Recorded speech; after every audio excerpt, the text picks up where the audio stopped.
Good afternoon everybody and welcome to the final Wellbeing Lecture of this academic year. It's been great to see so many of you coming to a whole range of the lectures over the course of the last few months. If you haven't been to one before, we've managed to get most of the other lectures filmed and they are on the Wellbeing pages on StaffNet if you wanted to take a look. We are filming this one again today, so that'll be up on the website in a week or so. If anybody does want to ask questions as we're going through, what we do is we will sort of cut out any personal questions from the video before it goes live, so don't worry about that too much. We are already planning the lecture series for next year. Hopefully the series will be coming back in October. We've already got some plans. I think the first lecture is going to be around nature and mindfulness in nature. We've also got potentially some other lectures around things like emotion at work and more about taking care of yourself as well. So hopefully another really good set of lectures to come. But before I start talking to you more about those, I'll introduce our speaker for today. So we are joined today by Tom Turner. Tom is from an organisation called the Psychology Team. He's done some work with us before at the University on Resilience, so some of you may have met Tom before if you've been on any of those courses. And he, as I say, is going to be talking to us today about issues around looking after yourself, self-care, rest, relaxation and topics like that. So without any further ado, I will shut up and hand over to Tom. Tom, welcome. Thanks, Gemma. Welcome, everybody. As Gemma said, my name's Tom Turner. For those of you who haven't seen me, I will introduce myself in a second. For those of you who had seen me before, I apologise. It will be over soon. Don't worry. In terms of just a brief introduction to me and maybe why I'm here talking about well-being, looking after yourself. I started my career in psychology working at Leeds University as a psychology lecturer a long time ago. That sometimes gets a boo, Leeds University. I don't know if it's Leeds or Leeds University or... but I was there for about 5 years and I joined a bank. That regularly does get a boo. Yeah, okay, thank you. Maybe there for about 10 years, working in HR, L&D, organisation development, helping parts of that organisation, parts of the business, supporting them through change and particularly supporting the workforce through the uncertainty, complexity and potentially stress that change can cause. I felt 10 years was far too long to work in a bank. Just be clear, I wasn't a banker. I was working in a bank for 10 years. Then I joined the NHS, where I met my colleagues in the psychology team. We decided to form an organisation, very, very small, perfectly formed organisation called the Psychology Team.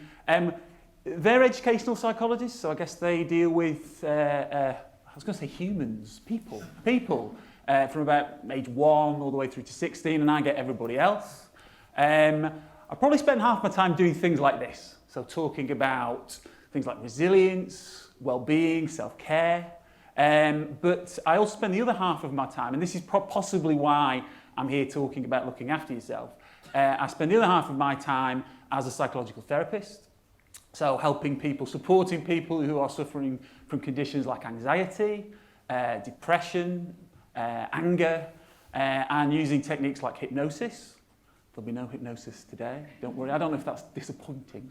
We'll see how it goes. If it's going well, we won't do hypnosis. If it's not, look into my eyes. But in terms of the main tools that I use, the main techniques are found within the approach of cognitive behavioural therapy. I don't know if people have heard of CBT.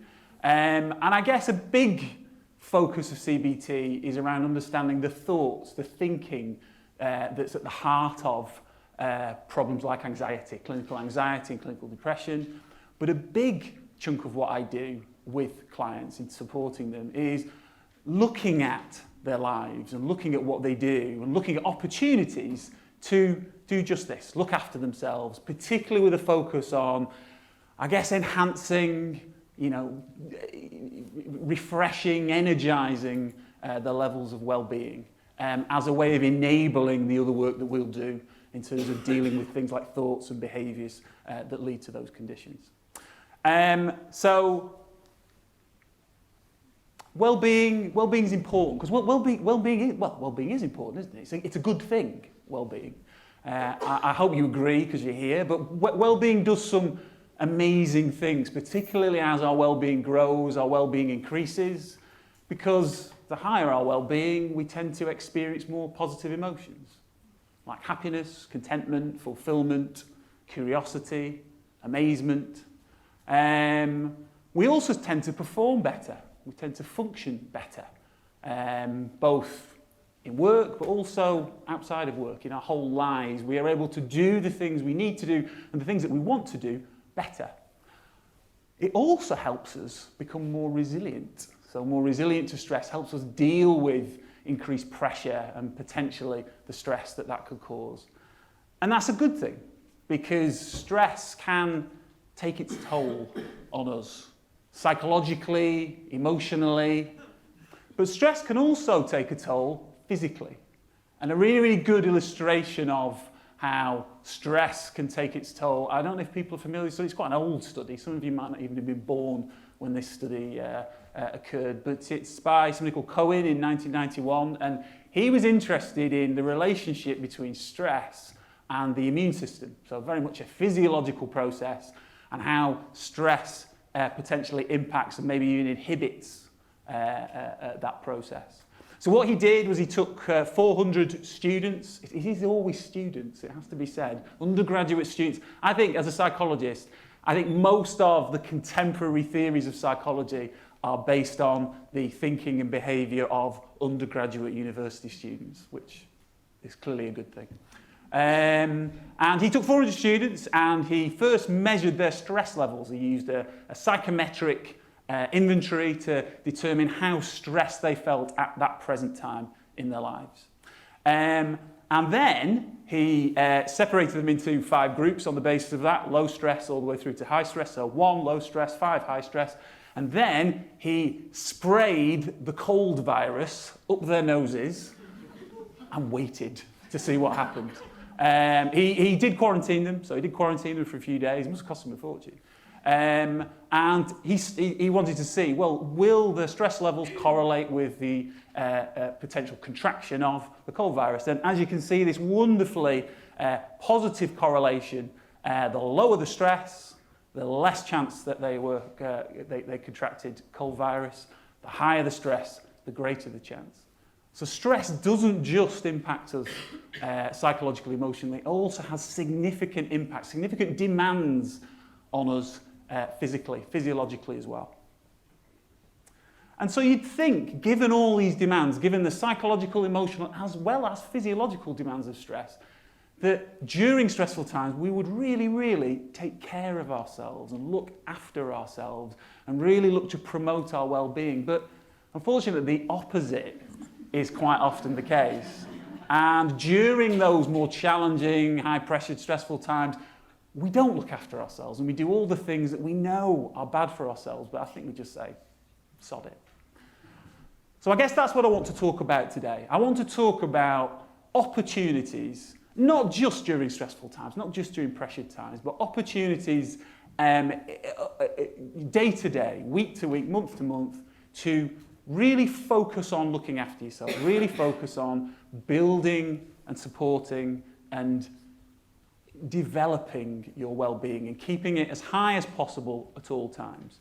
So I want to talk about 5 opportunities. So some physiological, some psychological and emotional. 5 opportunities for you after today to perhaps start to look after yourselves better, particularly during those high-pressured or more stressful times. Just before I go into these opportunities, just to say that well-being is a very, very individual experience. So what well-being feels like and is for each person in this room will be different from every other person. So no one will experience well-being quite like you. And as a result, the things that will maybe charge and maybe improve and maintain your well-being will be different from person to person in this room. And therefore, the strategies, the habits, the practices that will help you to maintain and develop your well-being will be different. So I wouldn't expect you after today to pick up all of these 5 things and apply them all rigorously because you wouldn't, would you?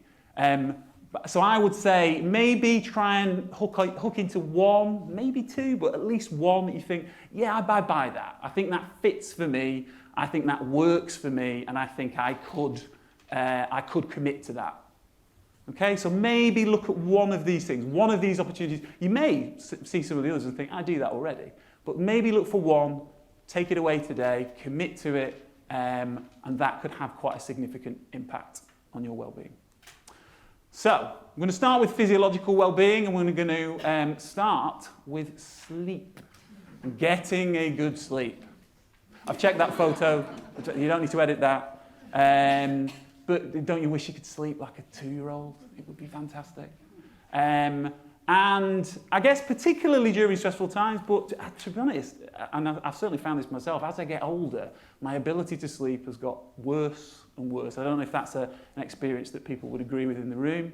And I think sleep is really at the heart of well-being. You know, quite often when I am working with clients, one of the things that we will quite often start with is getting a good night's sleep, because with the best will in the world, with all the strategies, with all the efforts, with all the techniques that we might employ, it's really, really difficult to make progress with well-being if you're not getting a good night's sleep. So just before we start to talk about how you can potentially improve your sleep, if you think that sleep is something that you could be better at and could maybe get more of, I guess people might be aware of the fact there are 2 types of sleep. So there's the maybe more lighter sleep, where rapid eye movement sleep, where your eyes move really, really quickly behind their lids. And that's typically when you tend to dream. And it's probably easy to wake you up in that stage of sleep. And we don't actually know as much as you'd think we know about sleep, but we're pretty sure that that part of sleep is important in processing emotions, it's important in learning, particularly emotional memories and processing of emotional memories. But then the other type of sleep, and this is the type of sleep that is really, really important for well-being, the non-REM sleep. So I guess that's the sleep where your eyes don't move really quickly underneath your lids. And that's the deeper type of sleep, and that's the type of sleep where, whereas in REM sleep, your brain activity is very, very busy, whereas in non-REM sleep, your brain activity is very, very steady and non-active. And in this area of sleep, that's where growth, repair, and recovery happen, and that's where there's a real opportunity to boost your well-being. These kind of stages of sleep repeat each other. There's probably within each of those at least 2 or 3 stages within non-REM and REM sleep, and they repeat each other about every half an hour and a half. And ideally, you should get 5 cycles of non-REM sleep and REM sleep in a good night's sleep, so around 7.5 hours on average. But it's not just about the quantity of sleep you get, it's about the quality of sleep. I don't know if people have had that experience of waking up thinking, I slept for 7, 8 hours, but I feel knackered. I feel exhausted by sleeping. And that probably suggests that you're maybe getting more of that rapid eye movement sleep, but not enough of the non-REM sleep, that more restful, calm, deeper recovery type sleep. So to get the right kind of sleep quality, you need the right amounts of both.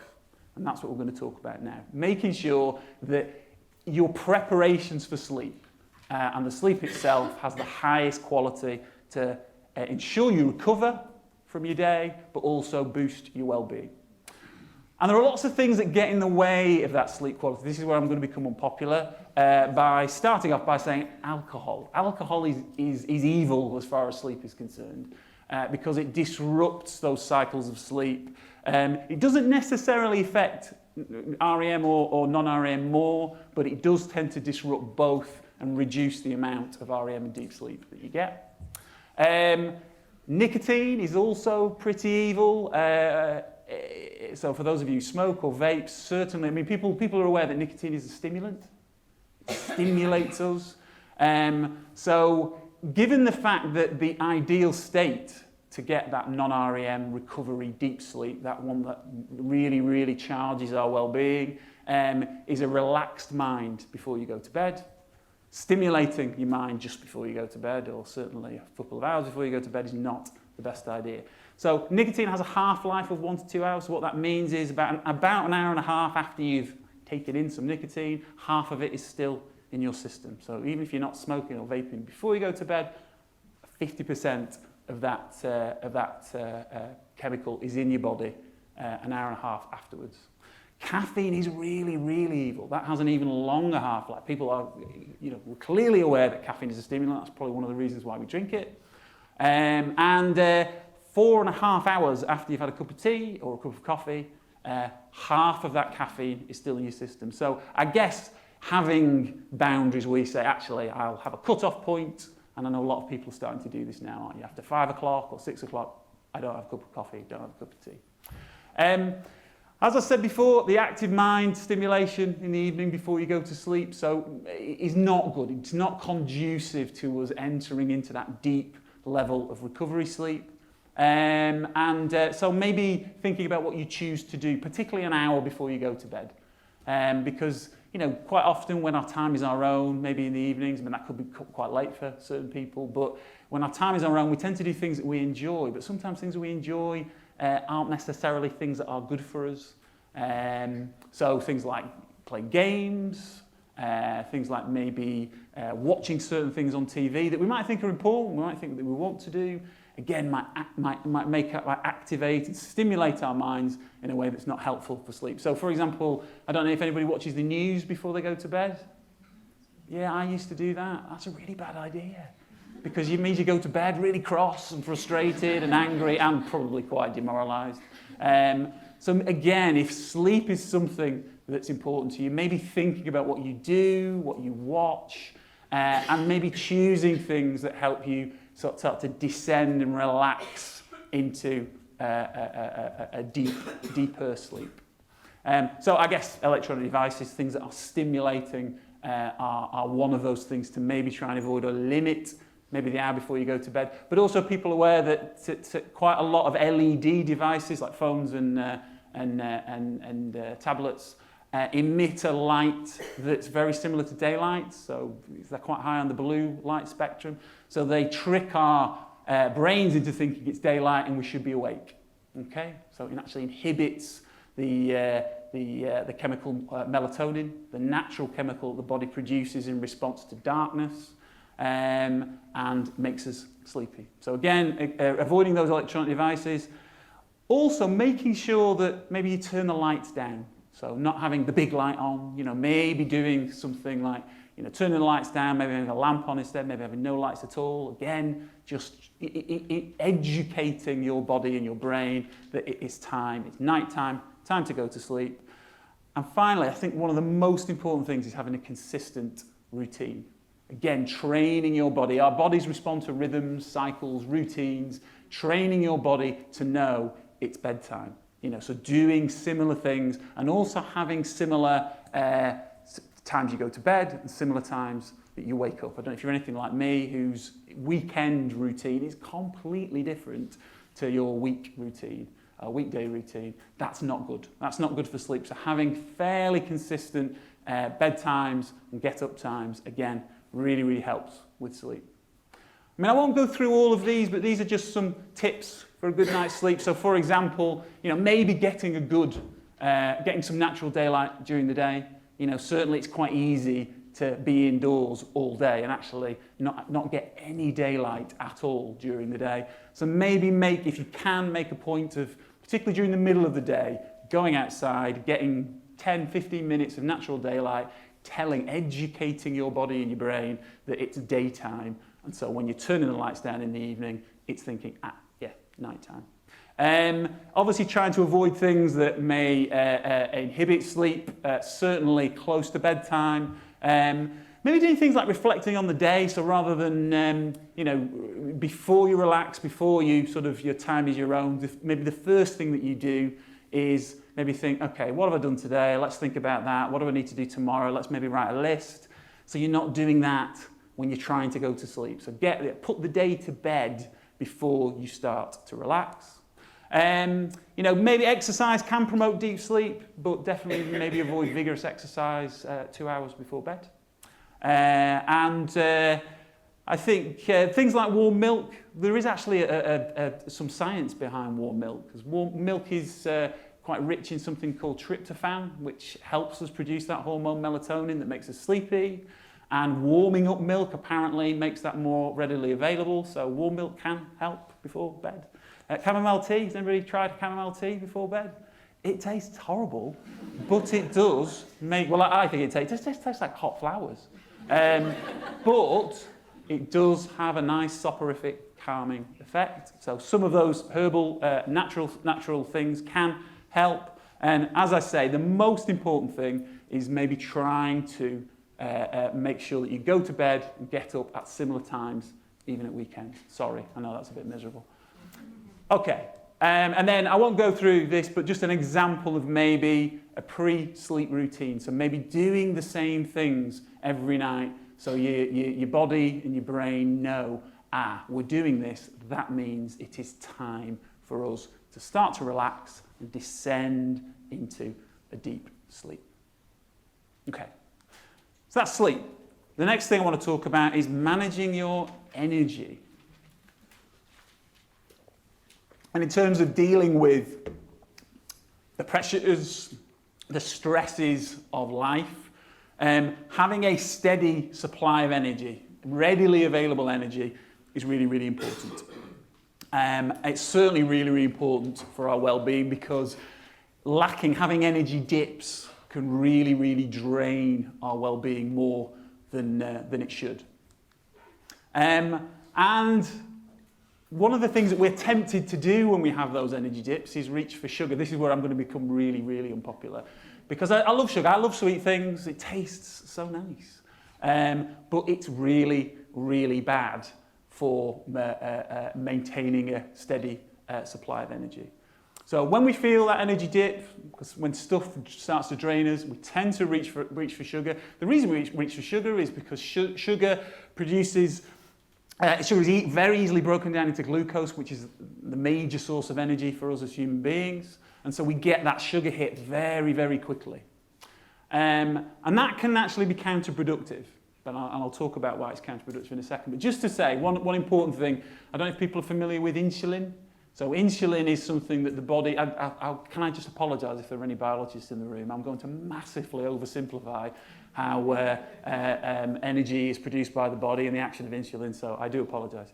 But insulin is really, really important in energy, because when the body recognises that there is glucose, which is easily broken down from sugar, in the blood, when it recognises glucose in the blood, insulin is produced, and that insulin is really important in transferring that glucose from the blood into cells, giving us that energy that we need.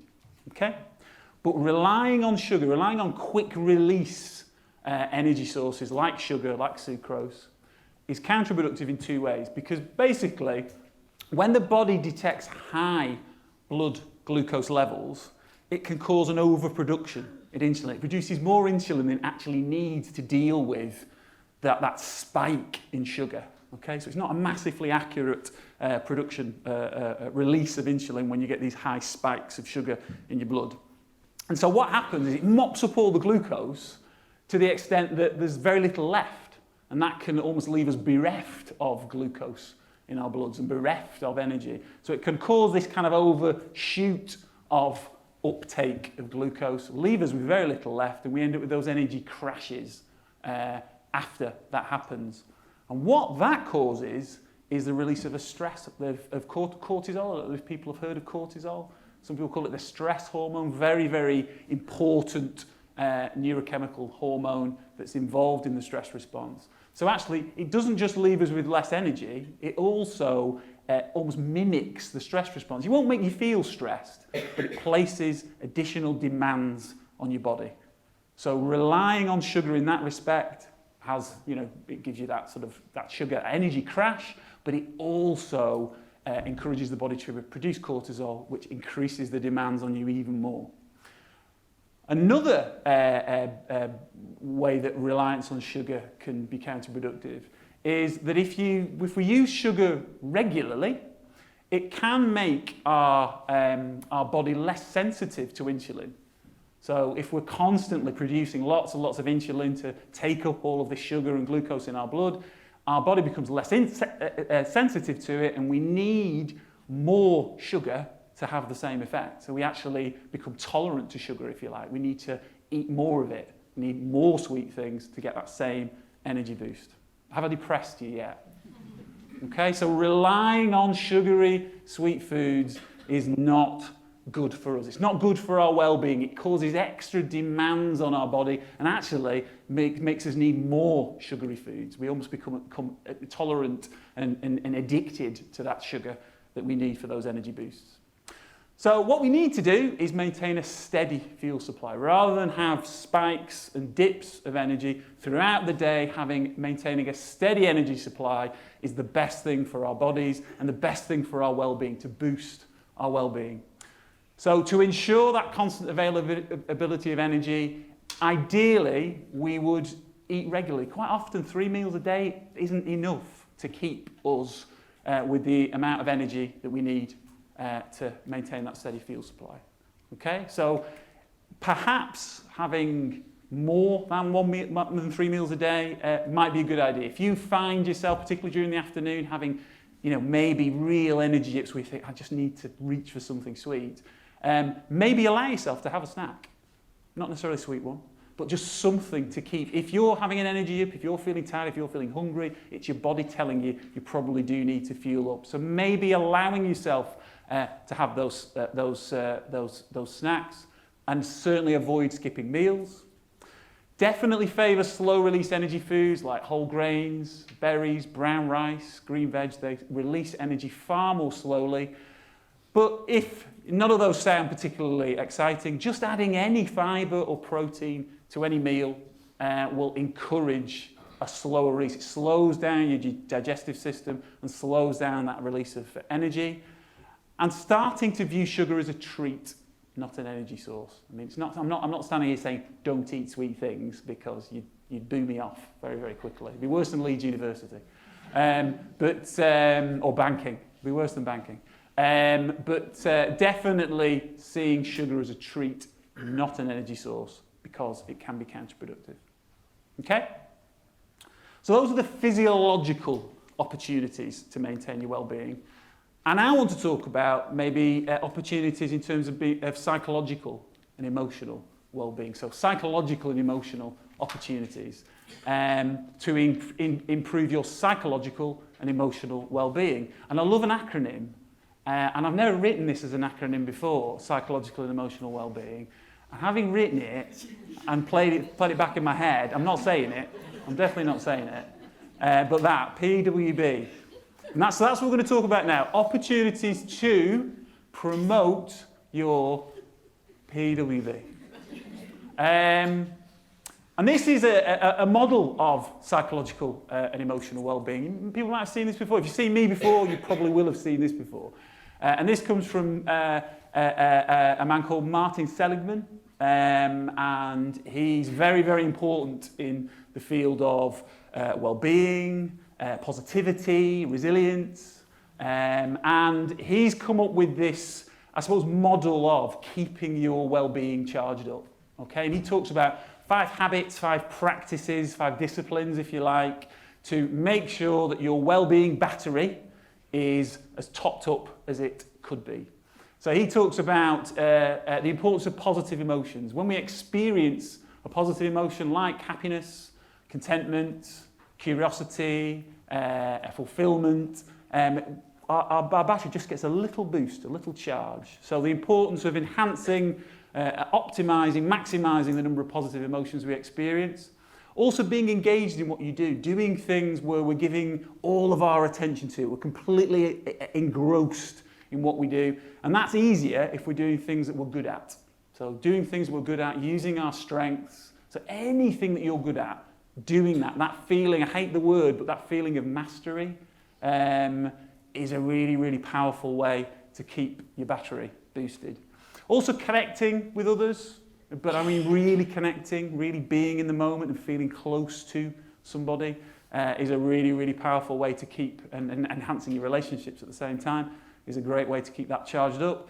Enhancing meaning in your life, knowing what's important to you, So knowing what you value, knowing what's important, and setting yourself goals to help you achieve that. Okay? Again, another way of keeping that battery topped up. And finally, challenging yourself. So not necessarily every moment of every day, but regularly challenging yourself to help you achieve more. Because even very small achievements can have quite powerful benefits in terms of maximising your well-being. So I definitely want to get rid of this slide that says PWB. So I'll move on from that, and I'm going to talk about 3 of these things. So 3 ways, 3 strategies to enhance positive emotions, how, or the extent to which, or the regularity with which you connect to others, and challenging yourself more to achieve more. Okay, so I'm going to start with feeling connected. So connecting to other people. And there's a lot of good research that says, actually, of all of those 5 things, this is the key. This is the most important. Because feeling connected, feeling close, feeling in tune with someone else, even for a very short moment, is one of the most natural, one of the most powerful emotions, human emotions, available, I guess. And there's a lot of there's a work from a lady called Barbara Fredrickson, who I will introduce you to in a sec. She's not here, but I'll play you a video. And she's done some really, really powerful, really interesting research into the importance of connectedness and the power of connectedness. And as I say, what we mean by being connected to somebody, and as I say, this is a way of keeping your well-being batteries charged up, of enhancing, maximising your well-being. But what we mean by that state of connectedness, is giving someone all your attention, just being in the moment with them, just being completely absorbed by them and what they're saying, not being distracted, not thinking of the next thing you need to do or where you need to be or what you're going to have for your tea, just giving them all your attention and feeling in tune, feeling close to them. So that's the state that we're talking about. It doesn't have to be for minutes, hours, it could just be for a few seconds, but those micro moments of connection can be incredibly powerful, and making sure that they're regular. It's the regularity rather than the length, it's the regularity that's important in terms of our well-being. But as I'm sure you'll agree, quite often we miss opportunities to do that because we're just too busy. Life is busy, work's busy, non-work is busy. And sometimes, I would say the majority of our, and data would show, the majority of our human interactions are transactional. Okay, they're not deep, they're not connected. We might say, how was your day? What did you watch on TV? But we don't stop and give all of our attention to others. So as I say, this is about trying to enhance the number of those micro connections, the number of the regularity in which we feel in tune and close to someone. And I just want to play just a brief video of Barbara Fredrickson, who I said I would introduce to you in a second. And she's just talking about why those micro connections are important, how they work and how they boost our well-being. As I say, hopefully you kind of,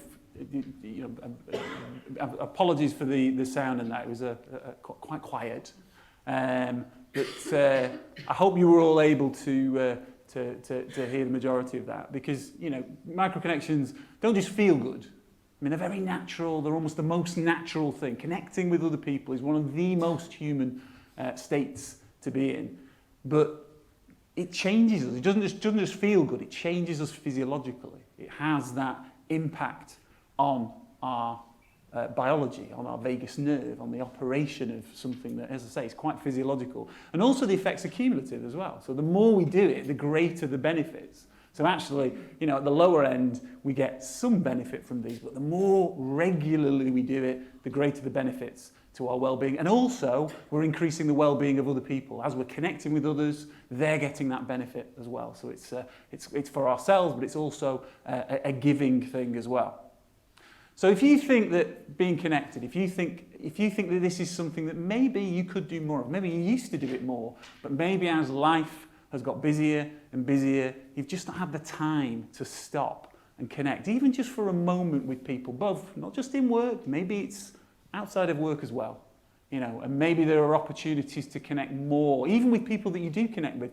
connecting with them more regularly, even if it's just on that micro, very, very brief level. If you think that that's something that you think you could improve in, this is a way of maybe reflecting on that and keeping your intention, your aspiration to connect more front of mind.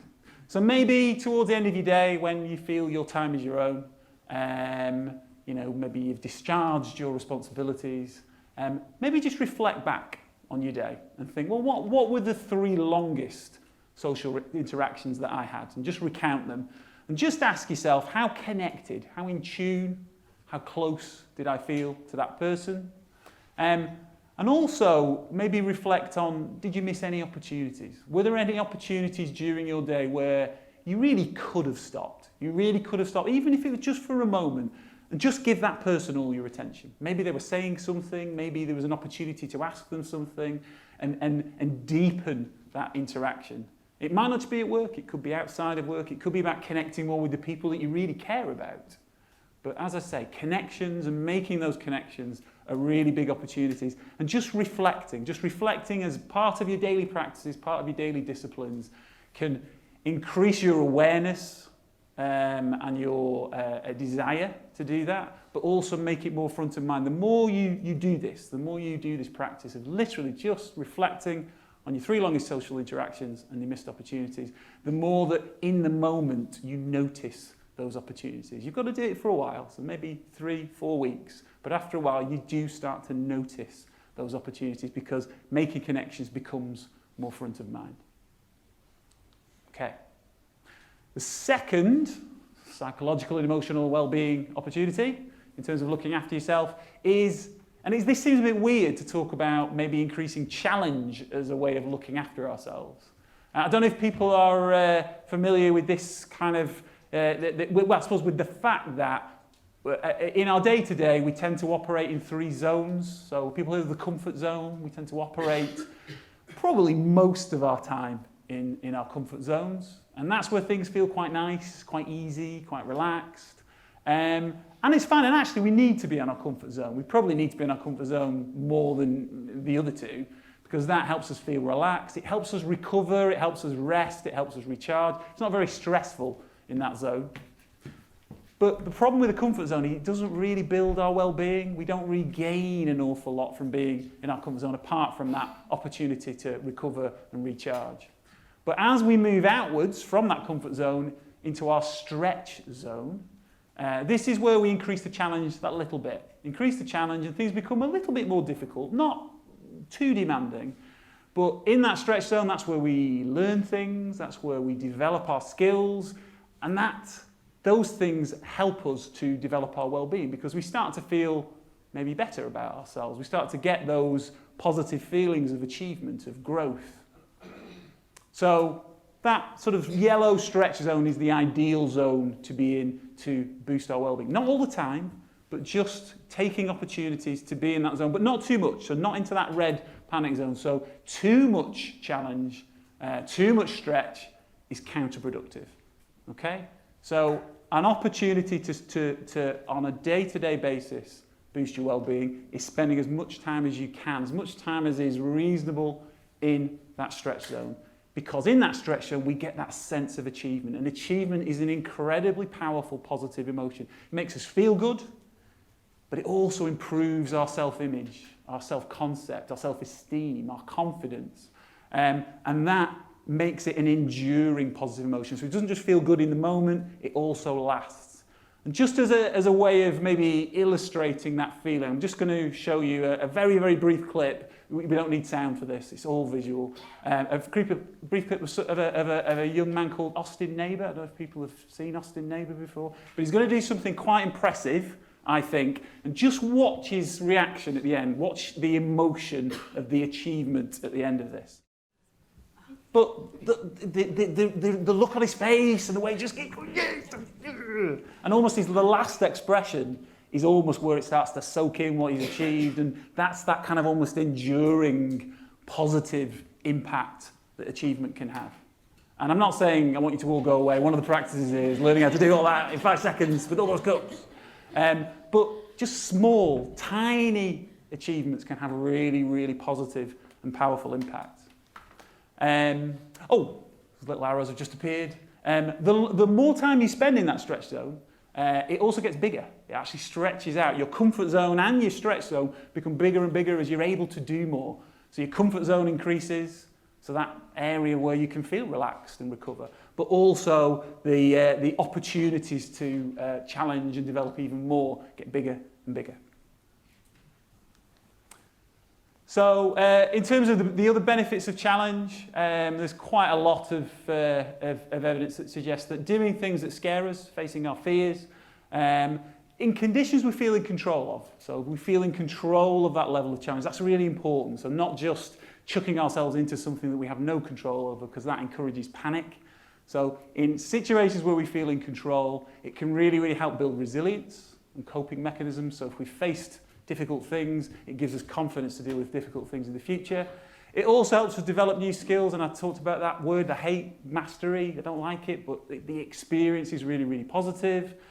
Doing things that we're good at, feeling, I was going to say masterful, I hate that word, but you know what I mean? Doing things that we're good at and just think, I'm good at that. It's a really, really powerful positive emotion, has a really, really big impact on well-being. Also increases our confidence to deal with the future challenges. But as I say, achievement and mastery, really, really powerful, and help us engage also with our world and give it all our attention. Again, really, really powerful ways to improve our well-being. No, that slide is determined to be shown, and I'm not showing it. So how can you do that? How can you positively challenge yourself, but not panic yourself, not do too much, not go into that panic zone, but just step into that stretch zone in a way that's productive, in a way that boosts your well-being, but also allows you that time in your comfort zone to recover and refresh. These are some suggestions that you might want to think about. So maybe if you're going to set yourself some challenges to improve your well-being, make sure that they're realistic, so they're based on existing skills and experiences, to almost control for that experience of panic.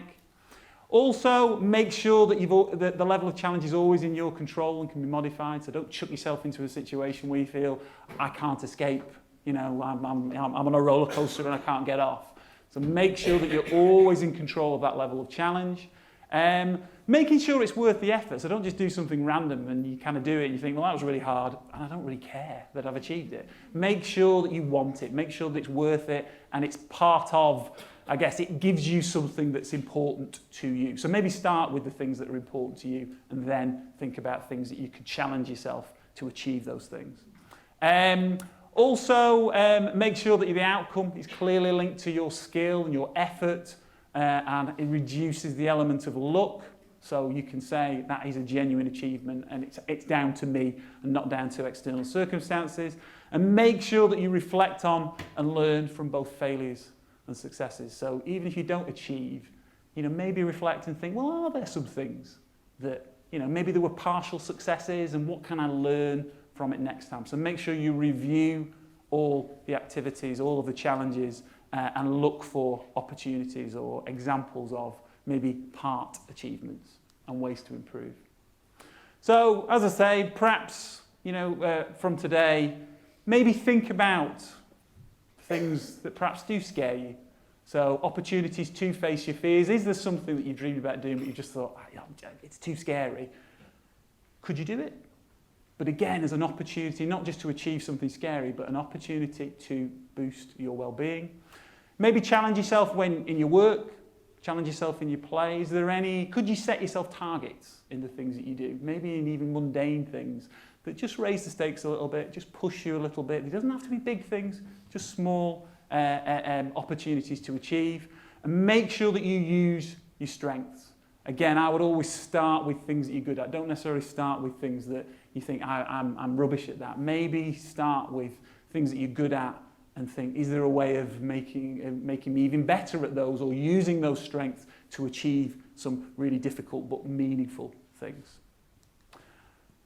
And then finally, I want to talk about kindness and gratitude as, really hugely powerful positive emotions and positive ways of boosting your well-being. There's quite a lot of There's quite a lot of evidence that suggests that we are wired to be kind to each other. We're very, very social beings, human beings.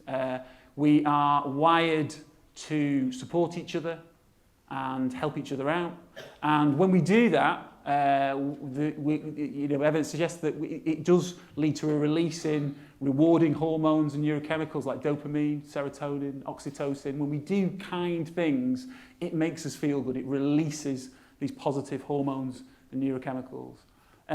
So perhaps doing something kind every day, just saying, I need to do something kind every day, and maybe make it an altruistic act. Have people heard of that word, altruism? So doing something without expecting anything in return. So not making your work colleague a cup of tea and then an hour later going, where's my cup of tea? Just doing something for a random stranger. And I've done this, I did this for a year, and it was really, really powerful. It definitely had an impact, but you do sometimes get to the end of the day at like 8 o'clock and thinking, I need to find a random stranger to let in at a junction. But as I say, really, just adding that to maybe your daily practices, an altruistic act to somebody you don't know without expecting anything in return. The final thing in the last couple of minutes I want to talk about is gratitude. I think gratitude, along with the achievement and connectedness, are probably one of the single most powerful positive emotions because it keeps on giving. So if you tell somebody that you're grateful and are really specific about it, it changes your relationship with them. You know that they know you're grateful to them, and they know that you're grateful to them. As I say, it ups the ante and ups the level of that connectedness and that relationship. This is a very, very kind of almost black belt, quite sort of almost ninja type well-being activity. It's called the gratitude visit. The idea is you pick somebody you're really, really grateful to, and you don't just tell them that you're grateful to them. You write down why. In 250 words, you can write it as an email on a piece of paper, but you have to write down in 250 words why you're grateful to them, but you need to be specific. What have they done? What is it about their personal qualities that you're grateful to them for? So be really specific so they know. And the idea is you make an appointment with them or say, can we meet up? And you read that 250 words. Who fancies doing that? Anyone?